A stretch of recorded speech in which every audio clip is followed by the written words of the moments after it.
አዲስ አበባ ውብነሽ አበባ። ከተማችን እንዲህ ነበር ትናንት? አልነበረም። መሬት የምንረግጥበት ቦታ እንቸገር ነበረ። እንደ ማሳያ መጥቀስ እችላለሁ። ብዙ ዓመታት አዲስ አበባ ውስጥ ስለኖርኩኝ።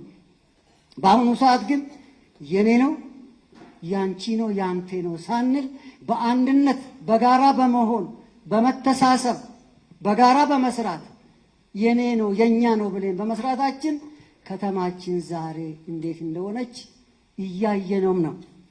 እኔ የመስታወት ድልድይን አይቼው አላቅም በእድሜ። አሁን ግን እያየነው ነው። የት? ራስ መኮንን ድልድይ ቅድም ሲነሳ የነበረው በስክሪኑ 70 ደረጃ 40 ደረጃ የኖርኩበት አካባቢ ስለሆነ አልፌን ደግሞ እዚሁ መንደራችን የካ ክፍለ ከተማ ፊት ለፊት ያለው ወረዳ 12 ላይ ነው፣ ወረዳ 8 ላይ በመስታወት ድልድይ ተሰርቶ አገልግሎት ሊሰጥ ጥቂት ቀናቶች ናቸው የቀሩት። ስለዚህ ይሄን የመሰለ ልማት ማደናቀፍ አይገባንም የሚል አለ።